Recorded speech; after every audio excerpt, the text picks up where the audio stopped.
ना कोई सोच है। हम बड़े बड़े आइडियाज़ इस चीज़ के ला रहे हैं कि कहीं आपको कुछ पता ना चल जाए। ट्विटर बंद कर देंगे हम, क्योंकि हमारे पास कोई सोल्यूशन इंटेलेक्चुअल नहीं है मुकाबला करने का। ये इसको इग्नोर करना बड़ा ख़तरनाक है। ये वो लावा है जो फटेगा। और ज़मींदारी, वडेरा शाही, इस एतबार से दुनिया हमेशा से इसी कंट्रोल के तहत चली कि बादशाह के नीचे वो लोग थे जो कंट्रोल करते थे पॉपुलेशन को और रिसोर्सेज पर उनका कब्ज़ा होता था।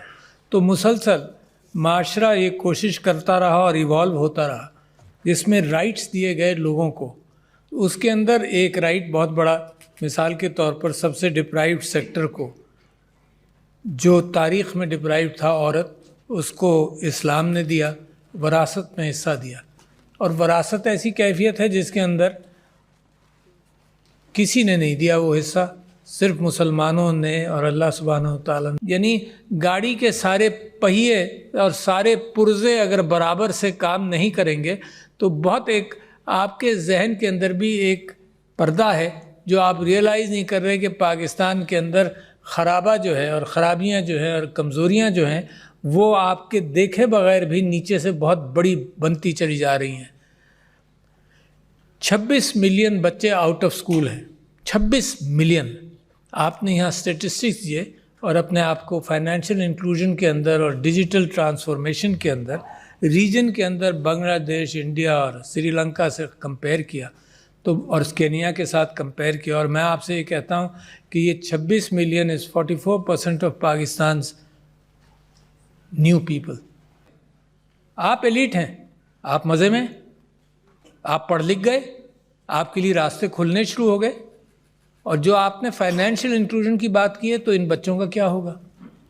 और मैं आपको बताऊं कि कितना बड़ा क्राइसिस है ये पाकिस्तान के अंदर। हम सियासत में लड़े चले जा रहे हैं, एक दूसरे का सर फोड़ रहे हैं विदाउट रियलाइजिंग कि कितना बड़ा क्राइसिस है पाकिस्तान में। मतलब होश में आना चाहिए ना। घर को आग लगाते जाओ, ये एहसास ना हो कि कितना नुकसान पहुंचा रहे। वो मैं बाद में आपसे बात करूंगा, मगर मैं अभी आपकी तवज्जो इस बात पर लाना चाहता हूं कि अगर इनको स्कूलों में डाला जाए, कि remember that you are the elite and I am repeating this over and over for the last 6 months to a year। अगर इनको स्कूलों में डाला जाए तो 55,000 या 50,000 स्कूल चाहिए। और आपको मालूम है कि पाकिस्तान बनने से आज तक पंजाब में कितने स्कूल बने? 50,000। आपको मालूम है आपके बजट रेस्ट्रेंट्स का क्या हाल है? Every province is spending 25 to 30% on education. क्या आप सोच सकते हैं कि इससे ज़्यादा वो खर्च कर सकते हैं? नहीं कर सकते। लिहाजा क्या करेंगे हम? ना कोई सोच है। हम बड़े बड़े आइडियाज़ इस चीज़ के ला रहे हैं कि कहीं आपको कुछ पता ना चल जाए। ट्विटर बंद कर देंगे हम, क्योंकि हमारे पास कोई सोल्यूशन इंटेलेक्चुअल नहीं है मुकाबला करने का। हम पुलिस वाला भेज देंगे उसके घर में जो ट्विटर के अंदर कोई गलत बात कर जाए, because you don't have an intellectual capacity to handle this. आप सब यहाँ इंटेलेक्चुअल कैपेसिटीज़ की बात कर रहे हैं, आप सब यहाँ फाइनेंशियल इंक्लूजन की बात कर रहे हैं। To include home? With 26 million children out of school, include home? किसके ऊपर आप भरोसा कर रहे हैं? ये इसको इग्नोर करना बड़ा ख़तरनाक है। ये वो लावा है जो फटेगा, और फटेगा जब आप इंक्लूजन नहीं करते।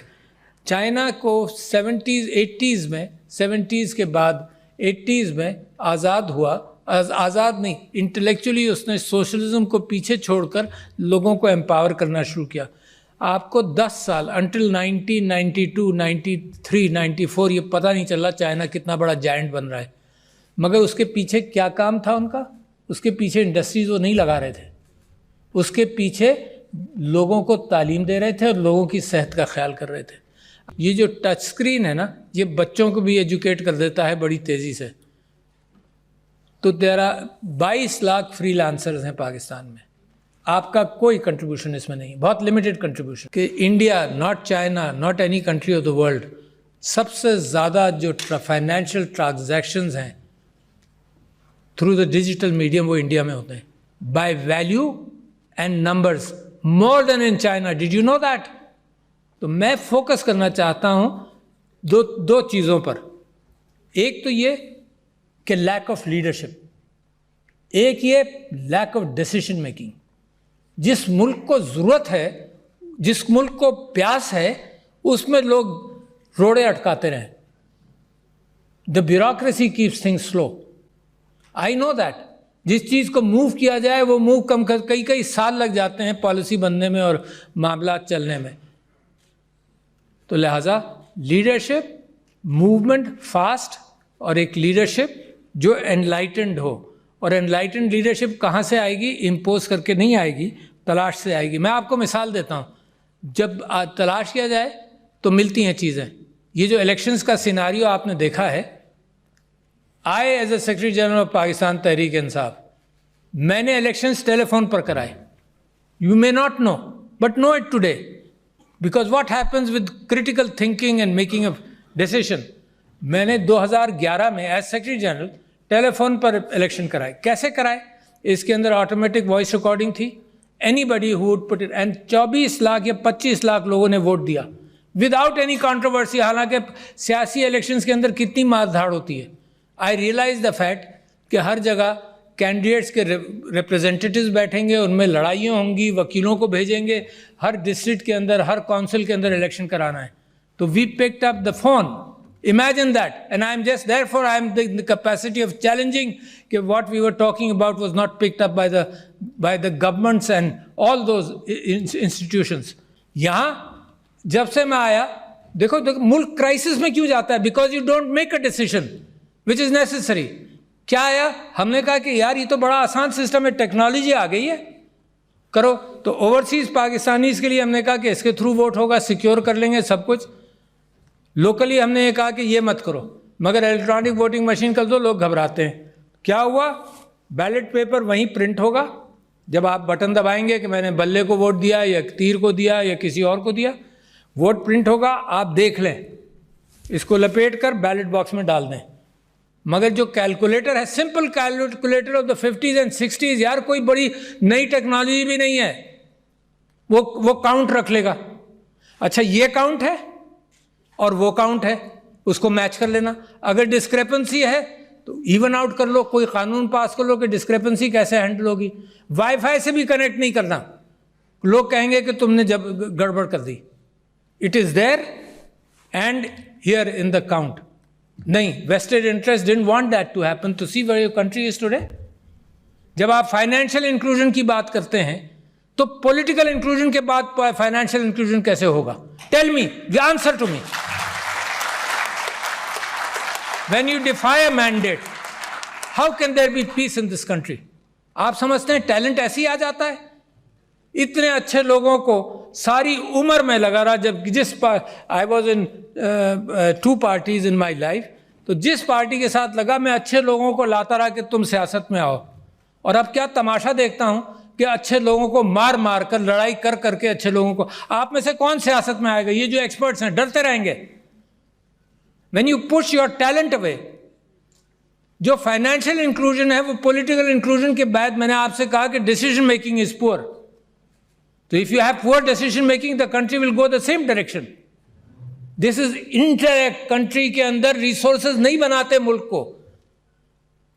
मेरे भाई diplomat from Oman, good decision making. Singapore, Dubai, nothing in the ground.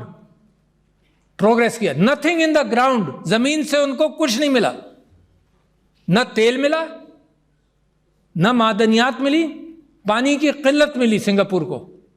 Dubai, ground में तेल नहीं है, but good decision making. Simple लोगों ने सही फैसले किए. कोई आइंस्टाइन की जरूरत नहीं है आपको. Political inclusion. अब ये जो लाखों करोड़ों नौजवानों ने वोट दिया है, इफ यू, इनका कॉन्फिडेंस जमहूरियत के अंदर मुझे खुशी होती है सुनकर, देखकर. अब इनका कॉन्फिडेंस अगर जमहूरियत में शेक होगा तो मुझे तो डर लगता है कि किसी और तरफ ना निकल जाएं. So where is the problem? The problem is lack of good leadership, nothing else. कोई प्रॉब्लम नहीं है. You have everything. इन मुल्कों का जिनको मैंने जिक्र किया था, उनके ज़मीन में कुछ नहीं है. आपके यहाँ तो ज़मीन में भी है, मगर इंसानों की तादाद 5th biggest country in the world as far as human intellect and people are concerned, and you rank so poor. जो आपके नंबर्स अभी आपने बताए, वो रैंकिंग के एतबार से कितने पुअर हैं. अपने रीजन के अंदर ही आप पीछे। जब तक ये मुल्क वेस्टेड इंटरेस्ट पर चलेगा, दिस विल नॉट प्रोग्रेस। दुनिया वेस्टेड इंटरेस्ट पर प्रोग्रेस नहीं करती कोई। इसी वजह से मैं समझता हूँ कि among the last few speeches one of mind is this, may be this may be the last, but at the same time अपनी प्रायोरिटीज़ को ठीक करें, है ना। अपनी प्रायोरिटीज़ के एतबार से pick up a good leadership, and this country has today proven the fact कि उन्होंने वर्डिक्ट भी दिया है। इस वर्डिक्ट को डिफीट करोगे तो फिर ये सब फाइनेंशियल इंक्लूजन वगैरह ये मारा फिरता रहेगा, थोड़ा थोड़ा तरक्की करेगा, ज़्यादा नहीं। दिस कंट्री नीड्स रेवोल्यूशनरी अंदाज ऑफ थिंकिंग, फास्ट अंदाज। 5-10 साल चाहिए सिर्फ कि अपने रिसोर्सेज को, इंटेलेक्चुअल रिसोर्सेज को पॉलिश कर ले, और उसके बाद तरक्की आपके पैर छुएगी, आपके पैरों में पड़ेगी। क्योंकि 5th biggest populace country in the world, उसका अगर मुकाम दुनिया के अंदर हर चीज़ के अंदर 140 से 150, पता नहीं हम क्यों खुश होते रहते हैं। मैं समझता हूँ इतना बेहतरीन मौका है पाकिस्तान के लिए टर्न अराउंड का कि आई बिलीव कि अल्लाह मियाँ रास्ते देता है, मगर मुसलसल रास्ते देता नहीं रहेगा शायद। मेरी दुआ है कि अल्लाह आपके लिए रास्ते फराहम करता रहे और आप उन रास्तों को पहचान लें। ये गुमराही से निकल कर, ये रास्ते गुम कर देते हैं ना, उसी को गुमराही कहते हैं। गुमराही से निकल कर सिरातुल मुस्तकीम को पकड़ लें, सिरातुल मुस्तकीम को पकड़ लें, तो इंशाअल्लाह nobody can stop you from becoming a great country, which is my dream and your dream. तो thank you ladies and gentleman, बहुत शुक्रिया।